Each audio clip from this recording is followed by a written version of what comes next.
N9 TV Telugu News ki స్వాగతం. Bulletin లో ముందుగా హెడ్లైన్స్.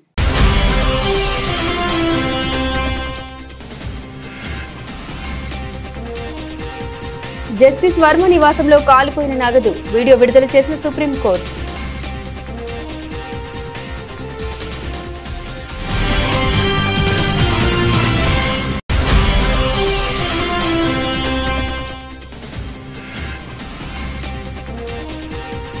దక్షిణాది పేరుతో ప్రజల్ని రెచ్చగొడుతున్నారు. స్టాలిన్ పై బీజేపీ నేత లక్ష్మణ్ ఫైర్.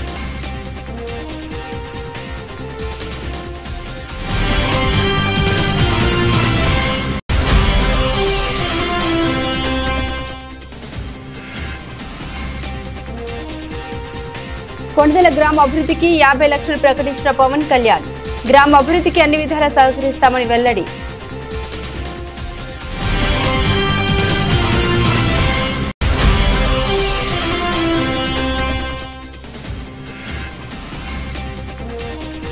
SLBC సొరంగం ఘటన ప్రభుత్వంపై హరీష్ రావు ఘాటు విమర్శలు.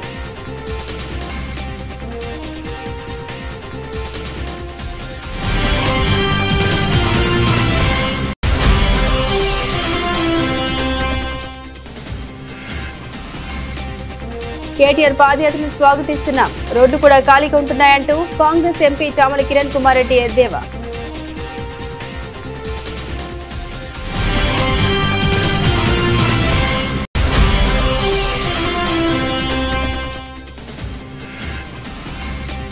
జగదేపూర్ మండలం తీగుడు గ్రామంలో స్వతంత్ర సమరయోధుడు భగత్ సింగ్ 94వ వర్ధంతి. నివాళులర్పించిన సిపిఐ నేతలు.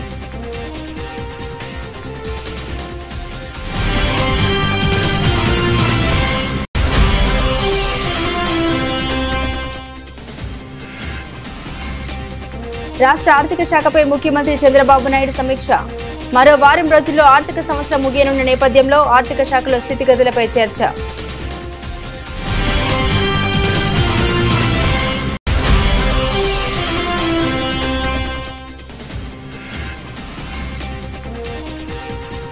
చెన్నై వేదికగా ఎంఐ సిఎస్కే మ్యాచ్. మైదానంలో ధోనిని చూసి ఆప్యాయంగా హత్తుకున్న హార్దిక్.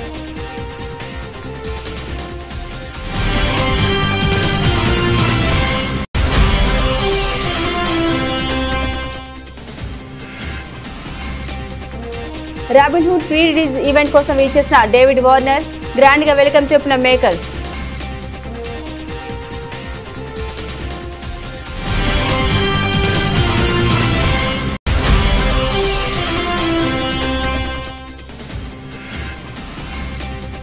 తొలి మ్యాచ్ లో కేకేఆర్ వర్సెస్ ఆర్సీబీ 7 వికెట్ల తేడాతో గెలిచిన బెంగళూరు.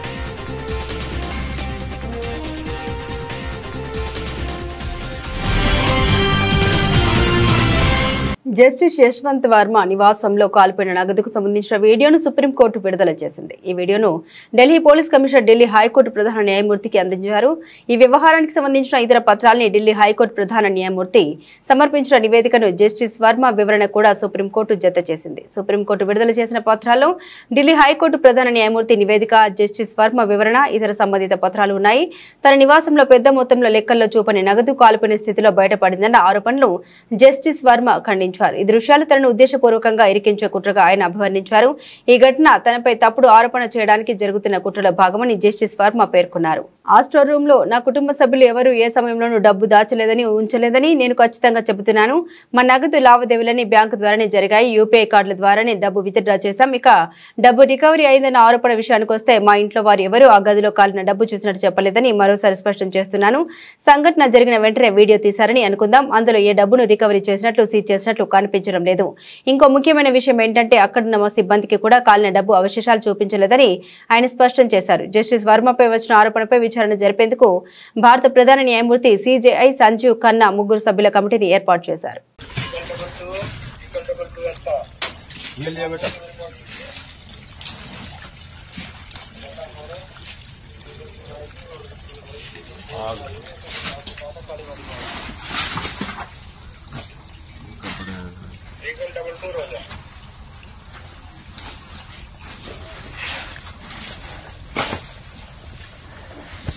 करना से लाइट इसको यूज करवाएंगे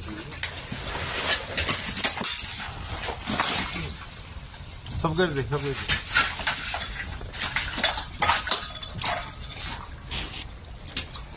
ये भी लिया महात्मा गांधी में आग लग रही है भाई वहां लिया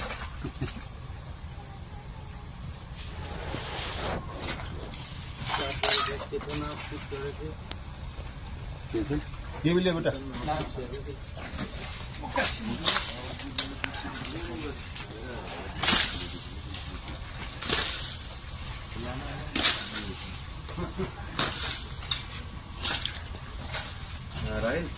చెన్నైలో జరిగిన మాఫియా ముఠా సమావేశానికి తెలంగాణ ముఖ్యమంత్రి Revanth Reddy BRS working president KTR హాజరయ్యారని కేంద్ర సహాయ మంత్రి బండి సంజయ్ విమర్శించారు.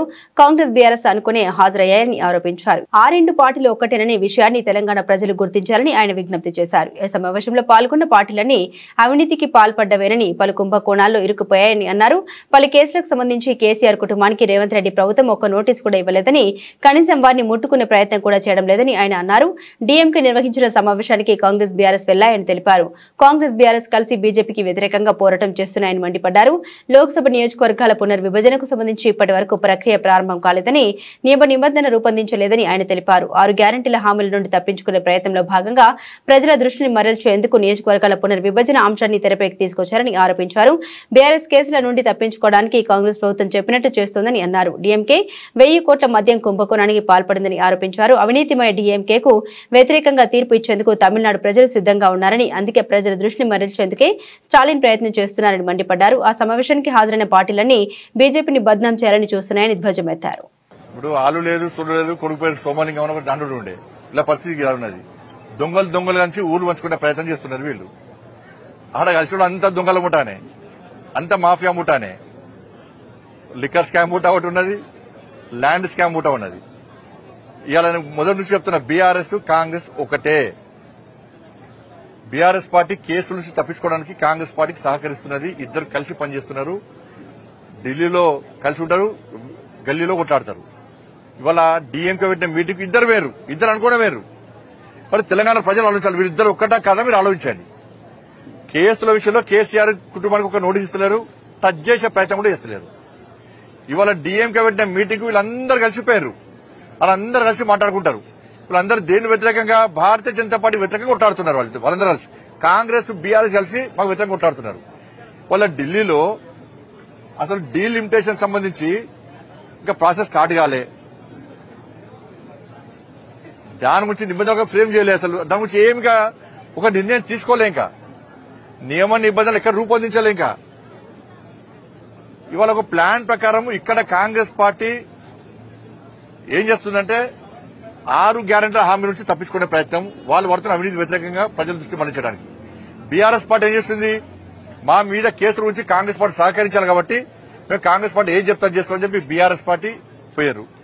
తమిళనాడులో డీఎంకే 1000 కోట్ల లిక్కర్ స్కామ్, 1000 కోట్ల లిక్కర్ స్కామ్ అక్కడ తమిళనాడులో డీఎంకే పాల్పడేది. లిక్కర్ స్కామ్ కు అవినీతికి పాల్పడుతున్నది. అవినీతికి వ్యతిరేకంగా ప్రజలు డీఎంకేకు వ్యతిరేకంగా తీర్పడానికి తమిళనాడు సిద్ధంగా ఉన్నారు.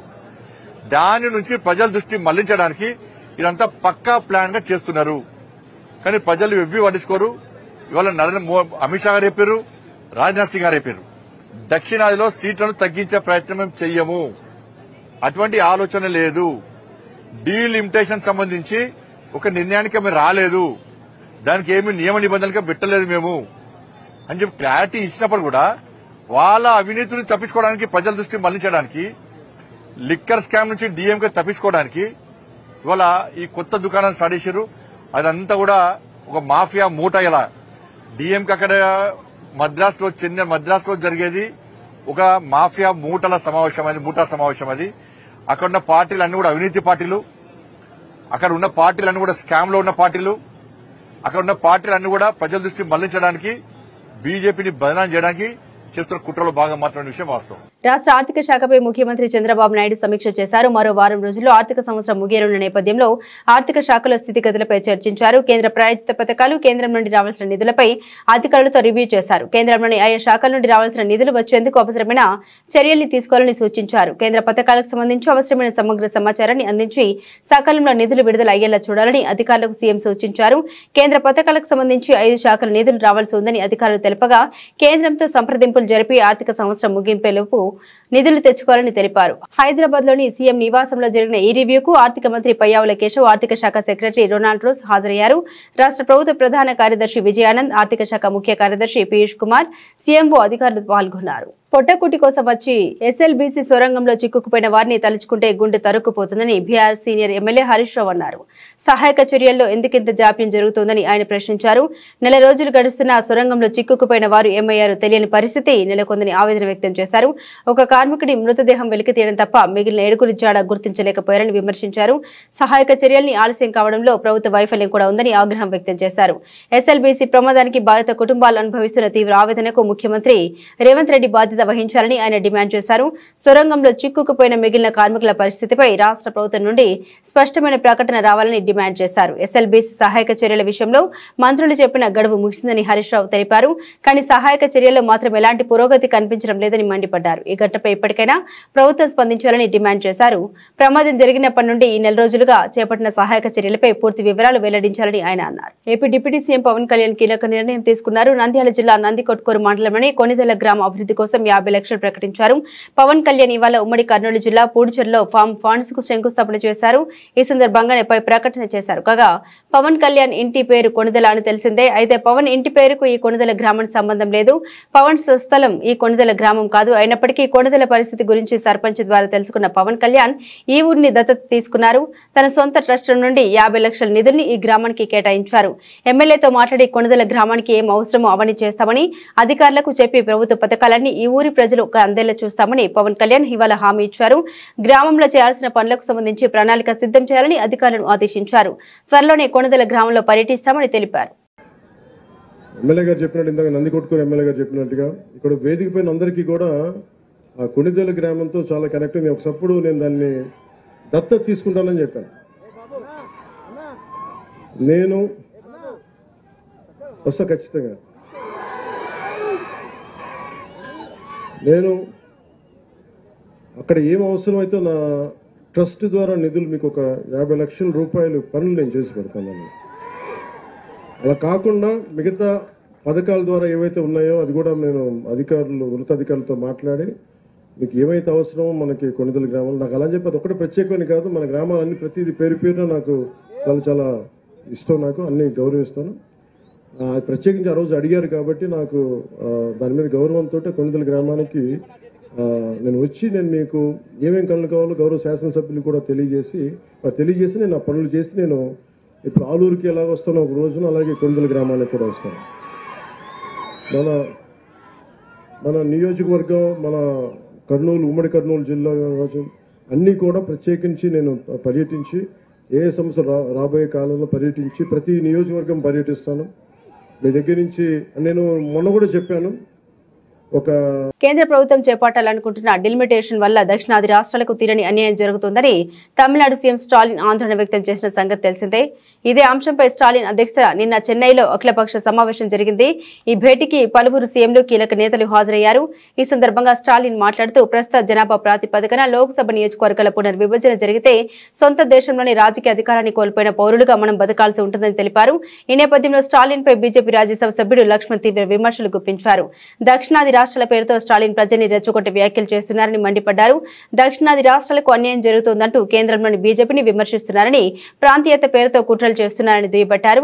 ఇదే సమయంలో కాంగ్రెస్ బీఆర్ఎస్ పార్టీలపై కూడా లక్ష్మణ్ మండిపడ్డారు. ఈ రెండు పార్టీలు ప్రజల్ని మభ్యపెట్టి రాజకీయ ప్రయోజనాల్ని సాధించేందుకు ప్రయత్నిస్తున్నారని విమర్శించారు. ఈ రెండు పార్టీలు వేర్వేరు కాదని అన్నారు. భవిష్యత్తులో ఎదిగేందుకు బీఆర్ఎస్ తో కాంగ్రెస్ చేతులు కలిపిందని తెలిపారు. బీఆర్ఎస్ హయాంలో జరిగిన ఫోన్ ట్యాపింగ్, కాళేశ్వరం ప్రాజెక్టు అవినీతిపై ఇప్పటి వరకు ఎందుకు చర్యలు తీసుకోలేదని ప్రశ్నించారు. ఈ అంశాన్ని కాంగ్రెస్ ప్రభుత్వం పట్టించుకోవడం లేదని విమర్శించారు. తెలంగాణ రాష్ట్రాన్ని దోచుకోవడానికి కొందరు సిద్ధంగా ఉన్నారని మాజీ ముఖ్యమంత్రి బీఆర్ఎస్ అధినేత కేసీఆర్ కీలక వ్యాఖ్యలు చేశారు. మాజీ ఎమ్మెల్యే కోరుకంటి చందర్ గోదావరికని నుండి పాదయాత్రతో కేసీఆర్ ఫామ్ హౌస్ కు చేరుకున్నారు. ఫామ్ హౌస్ లో పాదయాత్ర చేసిన బృందంతో బీఆర్ఎస్ పార్టీ అధినేత సమావేశమయ్యారు. ఈ సందర్భంగా ఆయన మాట్లాడారు. రాష్ట్రంలో ఒంటరిగానే మళ్లీ అధికారంలోకి వస్తామని ధీమా వ్యక్తం చేశారు. బెల్లం ఉన్న దగ్గరికే ఈగలు వస్తాయని తెలంగాణను దోచుకోవడానికి కొందరు సిద్ధంగా ఉన్నారని ఆరోపించారు. 10 ఏళ్ల బీఆర్ఎస్ పాలనలో ఎవరికి ఎలాంటి ఇబ్బందులు లేవని ఆయన అన్నారు. కానీ ఇప్పుడు అదే తెలంగాణ సమస్యల వలయంలో చిక్కుకుందని వ్యాఖ్యానించారు. తెలంగాణ కోసం ఎప్పటికైనా పోరాడేది బీఆర్ఎస్ మాత్రమే అన్నారు. అందరూ ఒక్కో కేసీఆర్ల తయారు కావాలని పిలుపునిచ్చారు. కాంగ్రెస్ నోటికొచ్చిన హామీలు ఇచ్చి అధికారంలోకి వచ్చిందని విమర్శించారు. కాంగ్రెస్ ప్రభుత్వ వైఫల్యాన్ని ప్రజాక్షేత్రంలో ఎండగట్టాలని పిలుపునిచ్చారు. రాబోయే రోజుల్లో అధికారం బీఆర్ఎస్ అన్నారు. తెలంగాణ కోసం ఎప్పటికైనా పోరాడేది బీఆర్ఎస్ మాత్రమే అన్నారు.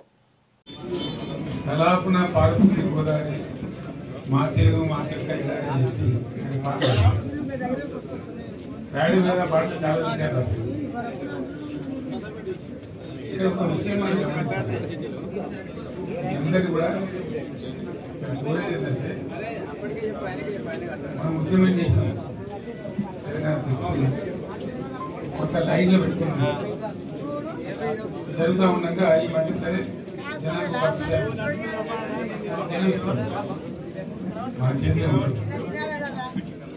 వేరే ప్రభుత్వం ఏం జరుగుతుందో లోకమంతా చేసి దాని గురించి పెద్ద ముంతాజ్ హోటల్ నిర్మాణానికి గత ప్రభుత్వం అనుమతులు ఇచ్చిందన్నట్టుగా చంద్రబాబు అబద్దాలు చెప్పారని టీటీడీ మాజీ చైర్మన్ భూమన కరుణాకర్ రెడ్డి అన్నారు. ఈ విషయమై ఆయన మాట్లాడారు. అనుమతులు ఇచ్చింది చంద్రబాబు హయాంలోనే అని పేర్కొన్నారు. ఎంతో మంది సాధువులు నిరసన వ్యక్తం చేశాక భయపడి మీరిచ్చిన ముంతాజ్ హోటల్ నిర్మాణ అనుమతిని రద్దు చేశారని విమర్శించారు. అలిపిరిలో ముంతాజ్ హోటల్ అనుమతిని మేము రద్దు చేస్తున్నామని ప్రకటన చేసినారు. దాన్ని మేము కూడా స్వాగతిస్తున్నాం. స్వామి, ఈ సందర్భంగా మీకు గుర్తు చేస్తున్న గత 2 నెలలుగా కాషాయంబరదారులైనటువంటి సాధు పుంగవులు దాదాపు 200 మందికి పైగా రోజు అనేక మార్లు ప్రకటనలు, పత్రికా సమావేశాలు, ఆ టీటీడీ ఆలయ అడ్మినిస్ట్రేటివ్ బిల్డింగ్ ముందర ధర్నాలు, సాక్షాత్తు వెంకటేశ్వర స్వామి ఆలయం ముందరనే నిరసనలు ఎందుకు చేసినారు? మీరన్నారు మేమిచ్చిన పర్మిషన్ అని. మేమిచ్చిన పర్మిషన్ ను రద్దు చేశాము అని మీరు చెప్తున్నారు. అయ్యా, మరి మీ మీద ఎందుకు వీళ్ళు ధర్నాలు చేసినారు? మీరెందుకు వాళ్ళని మెడబెట్టి గెంటేసినారు? వాళ్ళ కాళ్లు పట్టుకుని అందరూ కూడా పూజించేటువంటి పూజ్యనీయులైనటువంటి సాధువుల్ని కొండ మీద నుంచి మెడబెట్టి గెంటేసినారు ఎందుకు స్వామి చంద్రబాబు గారు? వాళ్ళ దెబ్బకు జడిసి భయపడి ఇంకా ఏం ప్రమాదం వస్తుందో అని మీరే తుడా అనుమతులు ఇచ్చినారు. అక్కడ ఉన్నటువంటి ఆ హోటల్ నిర్మాణానికి మీరు అనుమతులు ఇచ్చినారు. ఇబ్బందులన్నీ తొలగిపోయాయి అని మిమ్మల్ని మోసేటువంటి బోయిలైనటువంటి పత్రికలు, ప్రసార మాధ్యమాలు డంకా బజాయించి మరీ రాసినాయి, చూపించినాయి. సాధువుల దెబ్బకి భయపడిపోయి ఆ అనుమతులన్నీ కూడా రద్దు చేసినాము అనేది అదేదో ఆ పాపం మా మీద నెట్టడానికి ప్రయత్నం చేసినారు. అలాగే అక్కడ ఉన్నటువంటి దేవలోక్ అనేది కూడా మేమే అనుమతి ఇచ్చినట్టుగా మాట్లాడినారు. చంద్రబాబు గారు 2014 నుంచి 19 వరకు మీరు ముఖ్యమంత్రిగా ఉన్న సమయంలో మీకు అనుకూలంగా ఉండేటువంటి ఆ దేవలోక్ అనేటువంటి యాజమాన్యానికి మీరు ఇచ్చినారు అనుమతులు, మేము కాదు, ఛాలెంజ్ చేస్తున్నాం. దీని మీద ఎంత దూరమైనా కూడా మేము ప్రమాణం చేయడానికి కూడా సిద్ధంగా ఉన్నాము అన్నటువంటి విషయాన్ని ఈ సందర్భంగా తెలియజేస్తున్నాం. మీరు తప్పులు చేసి ఆ తప్పుల్ని మీరు సవరించుకునేటువంటి ప్రయత్నం చేస్తూ ఆ తప్పులన్నింటినీ కూడా వైఎస్ఆర్ కాంగ్రెస్ పార్టీ మీద, మా పాలన మీద రుద్ది మా మీద ఏం మాట్లాడినా కూడా అది ప్రజలు నమ్మేస్తారులే అన్నటువంటి గొప్ప విశ్వాసం మీకున్నట్టుగా ఉంది. ఆ భ్రమలు మొదట తొలగించుకోండి. గతంలో మీరు నీ విషయంలో ఇలాగే చేశారు. కొండ మీద ఏ చిన్న సంఘటన జరిగినా దాన్ని భూతద్దంలో చూపుతున్నారు. ఈ రోజున మీరిచ్చినటువంటి అనుమతుల్ని రద్దు చేసి ఇక వాటికి అవకాశమే లేదు, శాకాహారం పెట్టుకుంటామన్నా కూడా లేదు, మీరు ఆ పక్క రోడ్డు కవతల పెట్టుకోండి అవసరమైతే అని నేను అనుమతుల్ని రద్దు చేస్తాను అని చెప్పేటువంటి ప్రకటన వెనుక హిందూ ధర్మానికి మీరు చేసినటువంటి మోసానికి మొత్తం కాషాయాంబరదారులంతా కూడా కమండలాలతో పాటు కథన రంగానికి వాళ్ళు వచ్చిన కారణంగా ఆ పోరాటానికి ఉద్యమానికి భయపడి విరమించుకున్నారు తప్ప మరొకటి లేదు. బీఆర్ఎస్ కార్యకర్తల మీద అక్రమ కేసులు పెట్టి పోలీసుల పేర్లు రాసుకుని పెట్టుకున్నట్టు పార్టీ నేతలకు BRS working president MLA KTR సూచించారు. ఒక్కరిని కూడా వదిలిపెట్టేది లేదని, దేశం దాటినా రప్పించి మరి ఏం చేయాలో అది చేస్తామంటూ కేటీఆర్ హెచ్చరించారు. ఇందిరమ్మ రాజ్యం అంటే ఏంటిది? ఎమర్జెన్సీ రాజ్యం, పోలీసుల రాజ్యం, అణిచివేత రాజ్యం. సోషల్ మీడియాలో ఒక పోస్ట్ పెడితే పోలీసుడు ఫోన్ చేస్తాడు, వాడిని దొంగలు వాడు ఇడిచిపెట్టిండు పోలీసుడు. బీఆర్ఎస్ వాళ్ళు ఎంబడి వాడుడే నేర్చుకున్నాడు. పోస్ట్ పెట్టగానే ఫోన్. నేను ఒక్కటే మాటిస్తున్నా మీకు, నేను కేసీఆర్ గారు అంత మంచోని కాదు. మళ్ళా మన టైం వస్తుంది, మళ్ళా బరాబర్ మన టైం వస్తుంది.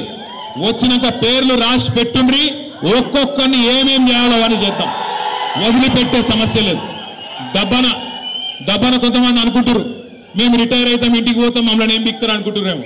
రిటైర్ అయి వేరే దేశానికి పోయినా రప్పించి తప్పకుండా అన్ని లెక్కలు సెటిల్ చేస్తాం, హిసాబ్ కితాబ్ మొత్తం చూస్తాం. గట్ల ఊకునే బాబత్ కాదు. ఇదివరకున్న కథ వేరు, ఇప్పుడున్న కథ వేరు. కానీ ఒకటి మాత్రం వాస్తవం, బీఆర్ఎస్ పార్టీని అధికారంలోకి తీసుకురావడానికి వచ్చే ఏడాది నుండి పాదయాత్ర చేపడతామని ప్రకటించిన బీఆర్ఎస్ వర్కింగ్ ప్రెసిడెంట్ కేటీఆర్ వ్యాఖ్యలపై భువనగిరి ఎంపీ చామల కిరణ్ కుమార్ రెడ్డి స్పందించారు. పాదయాత్రను స్వాగతిస్తున్నామని, రోడ్డు కూడా ఖాళీగానే ఉంటున్నాయని ఎద్దేవా చేశారు. అధికారంలో ఉన్న 10 ఏళ్లు బయటకు రాకుండా కనీసం ఇప్పుడైనా రావడం మంచిదే అన్నారు. దక్షిణాది రాష్ట్రాలకు కాంగ్రెస్ మద్దతు ఉందని, అందుకే డీఎంకే ఆధ్వర్యంలో నిర్వహించిన లోక్సభ నియోజకవర్గాల పునర్విభజన సమావేశానికి రేవంత్ రెడ్డి వెళ్లారని తెలిపారు. పునర్విభజన అంశంపై తమిళనాడు ముఖ్యమంత్రి స్టాలిన్ కేటీఆర్ ప్రశంసించారని, కానీ అంతకుముందే లేఖలు రాసిన జానారెడ్డి, భట్టి విక్రమార్కను ప్రశంసించడానికి ఆయనకు నోరు రావడం లేదని విమర్శించారు. మెట్రో విస్తరణపై కూడా తాము లేఖలు రాశామని, కానీ గత బీఆర్ఎస్ ప్రభుత్వం దీన్ని పట్టించుకోలేదని ఆరోపించారు. కిషన్ రెడ్డిని కేంద్ర మంత్రిగా మాత్రమే కాదని బీజేపీ అధ్యక్షుడిగా కూడా చూడాలని ఆయన వ్యాఖ్యానించారు. ఇక్కడ పార్టీని బలోపేతం చేసుకోవాలని, పార్టీని అధికారంలోకి తీసుకొచ్చి ముఖ్యమంత్రి కావాలని ఆయనకు ఉంటుందని వ్యాఖ్యానించారు. కేంద్రం నుండి తెలంగాణకు నిధులు వస్తే కాంగ్రెస్ ప్రభుత్వానికి క్రెడిట్ వస్తుందని కిషన్ రెడ్డి భావిస్తున్నారని ఆయన అన్నారు. అందుకే నిధులను అడ్డుకుంటున్నారని ఆరోపించారు. స్వతంత్ర సమరయోధుడు భగత్ సింగ్ 94వ వర్ధంతి సందర్భంగా ఆదివారం జగదేవ్పూర్ మండలం తీగుల్ గ్రామంలో సిపిఐ ఆధ్వర్యంలో భగత్ సింగ్ వర్ధంతి వేడుకలు నిర్వహించారు. భగత్ సింగ్ విగ్రహానికి పూలమాల వేసి నివాళులర్పించారు. ఈ సందర్భంగా సిపిఐ నాయకులు దయానంద్ రెడ్డి మాట్లాడారు. చిన్న వయసులోనే బ్రిటిష్ పరిపాలనకు వ్యతిరేకంగా పోరాటం చేసి ఉరికొయ్యలను ముద్దాడిన సర్దార్ భగత్ సింగ్ ఆశయ సాధన కోసం ప్రతి ఒక్కరూ ఉద్యమించాల్సిన అవసరం ఉందన్నారు. దేశం సంరక్షణ కోసం భగత్ సింగ్, గురుదేవ్, సుఖదేవ్ అమరవీరుల త్యాగాలను స్ఫూర్తిగా తీసుకోవాలన్నారు. అనంతరం విశ్రాంత ఉపాధ్యాయుడు బాలరెడ్డి సేవల్ని గుర్తించి ఆయనకు శాల్వాతో సత్కరించారు.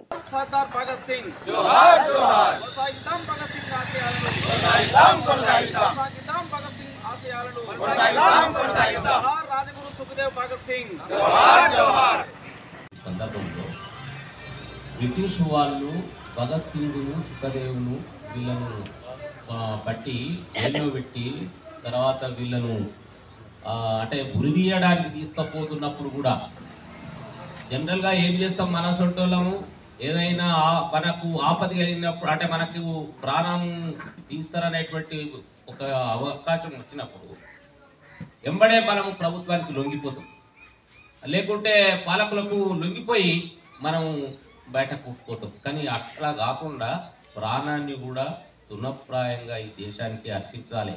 ఎందుకంటే ఈ దేశంలో ఉన్నటువంటి ప్రజలంతా స్వతంత్రం లేక చాలా అనేకమైన కష్టాలను అనుభవిస్తున్నారు. కాబట్టి ఈ కష్టాలను నివృత్తి కావాలి అని అంటే పోరాటం ఒకటే దీనికి. పుష్ప ది రూల్ సినిమాతో బంపర్ హిట్ కొట్టిన ఐకాన్ స్టార్ అల్లు అర్జున్ ప్రస్తుతం తన తర్వాతి ప్రాజెక్టు పనుల్లో బిజీగా ఉన్నారు. తమిళ స్టార్ డైరెక్టర్ అట్లీతో బన్నీ తన తర్వాతి మూవీ చేయనున్నారని తెలుస్తుంది. ఇక ఈ చిత్రం కథా చర్చల కోసం ఆయన దుబాయ్ వెళ్లినట్టు సమాచారం. ఈ క్రమంలో అల్లు అర్జున్ అబుదాబిలోని స్వామి నారాయణ మందిర్ ను సందర్శించారు. ఆలయ నిర్మాణాన్ని ఆసక్తిగా తిలకించిన ఆయన నారాయణ స్వామిని దర్శించుకున్నారు. ఆలయ ప్రతినిధులు బన్నీకి మందిర్ విశిష్టతను, ప్రాముఖ్యతను వివరించారు. కాగా అట్లీ అల్లు అర్జున్ కాంబినేషన్ లోని ఈ మూవీ షూటింగ్ మేలో ప్రారంభం కానుందని సమాచారం.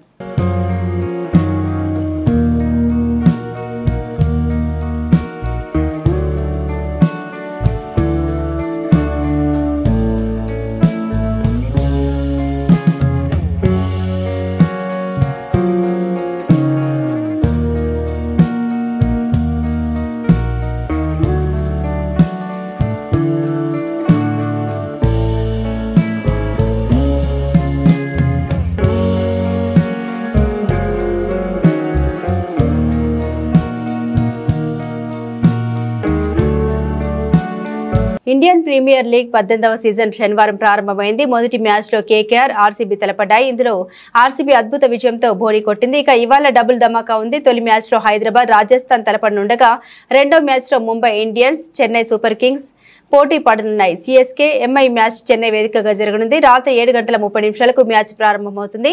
దీంతో ఇప్పటికే ఎంఏ చిదంబరం స్టేడియానికి చేరుకున్న ఇరు జట్లు ముమ్మరంగా ప్రాక్టీస్ మొదలుపెట్టాయి. ఈ క్రమంలో ఓ ఆసక్తికర సన్నివేశం చోటు చేసుకుంది. మైదానంలో ముంబై కెప్టెన్ హార్దిక్ పాండ్యా, చెన్నై మాజీ సారథి మహేంద్ర సింగ్ ధోని ఒకరినొకరు పలకరించుకున్నారు. ఎంఎస్డీని చూసిన హార్దిక్ ఆప్యాయంగా హత్తుకున్నారు. ఆ తర్వాత ఇద్దరు కొద్దిసేపు సరదాగా మాట్లాడుకున్నారు.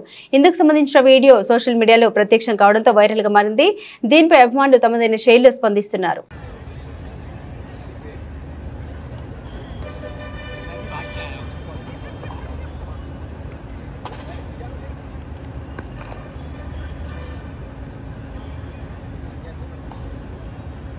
టాలీవుడ్ యంగ్ హీరో నితిన్ ప్రముఖ దర్శకుడు వెంకీ కుడుముల కాంబినేషన్ లో వస్తున్న తాజా చిత్రం రాబిన్ హుడ్. నితిన్ సరసన కథానాయికగా యంగ్ బ్యూటీ శ్రీలీల నటిస్తోంది. ఈ నెల 28వ తేదీన ఈ మూవీ ప్రేక్షకుల ముందుకు రానుంది. దీంతో ఈ చిత్ర బృందం ముమ్మరంగా ప్రచార కార్యక్రమాలు నిర్వహిస్తోంది. ఇందులో భాగంగానే ఈ రోజు హైదరాబాద్ లో ప్రీ రిలీజ్ ఈవెంట్ నిర్వహిస్తుంది. ఇదే ఈవెంట్ లో మూవీ ట్రైలర్ ను కూడా విడుదల చేయనున్నారు. ఈ మెగా ఈవెంట్ కు ఆస్ట్రేలియా మాజీ క్రికెటర్ డేవిడ్ వార్నర్ ప్రత్యేక అతిథిగా హాజరు కానున్నారు. దీనికోసం ఆయన ఆస్ట్రేలియా నుండి హైదరాబాద్ కు వేచేశారు. దాంతో విమానాశ్రయంలో ఆయనకు అభిమానులతో కలిసి దర్శకుడు వెంకీ కుడుముల గ్రాండ్ వెల్కమ్ తెలిపారు. ఇందుకు సంబంధించిన ఫోటోలను నిర్మాణ సంస్థ మైత్రి మూవీ మేకర్స్ ఎక్స్ వేదికగా షేర్ చేసింది. కాగా ఈ చిత్రంలో వార్నర్ గెస్ట్ రోల్లో కనిపించనున్న విషయం తెలిసిందే.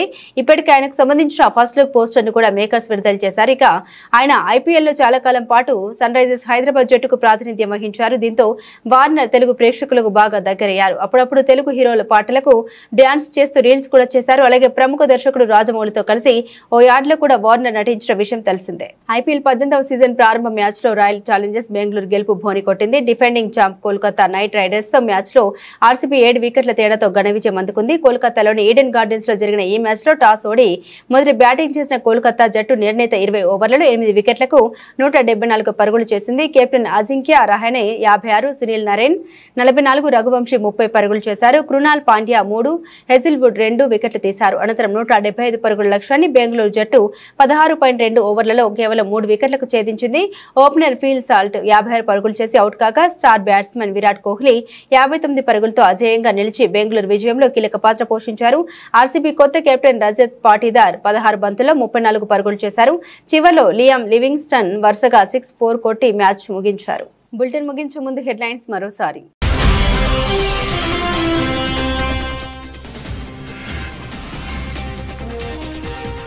జస్టిస్ వర్మ నివాసంలో కాలిపోయిన నగదు వీడియో విడుదల చేసిన సుప్రీంకోర్టు.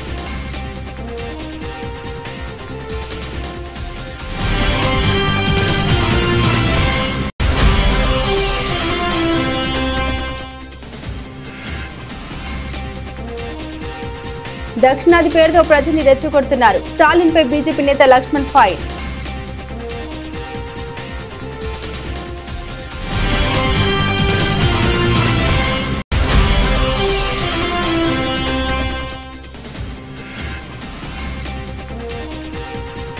కొండదల గ్రామ అభివృద్ధికి 50 లక్షలు ప్రకటించిన పవన్ కళ్యాణ్.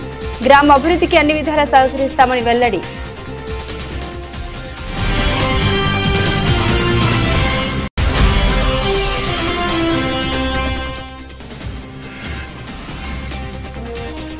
ఎస్ఎల్బీసీ సొరంగం ఘటన, ప్రభుత్వంపై హరీష్ రావు ఘాటు విమర్శలు.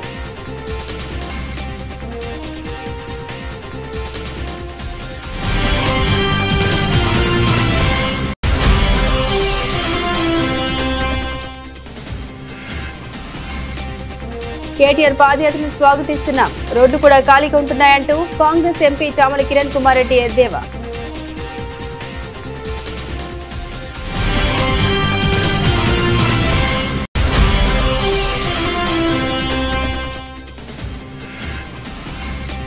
జగదేపూర్ మండలం తీగులు గ్రామంలో స్వతంత్ర సమరయోధుడు భగత్ సింగ్ 94వ వర్ధంతి నివాళులర్పించిన సిపిఐ నేతలు.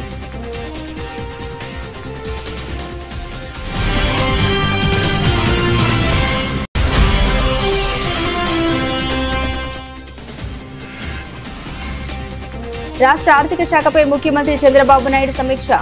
మరో వారం రోజుల్లో ఆర్థిక సంవత్సరం ముగియనున్న నేపథ్యంలో ఆర్థిక శాఖలో స్థితిగతులపై చర్చ.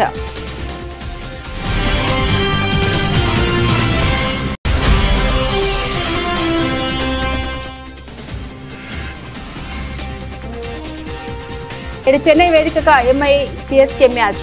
మైదానంలో ధోనిని చూసి ఆప్యాయంగా హత్తుకున్న హార్దిక్.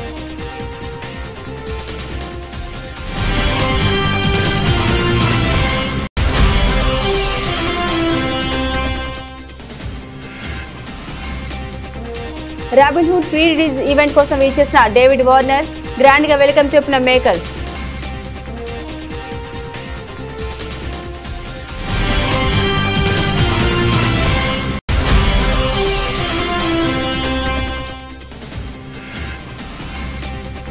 తొలి మ్యాచ్ లో కేకేఆర్ వర్సెస్ ఆర్సీబీ. 7 వికెట్ల తేడాతో గెలిచిన బెంగళూరు.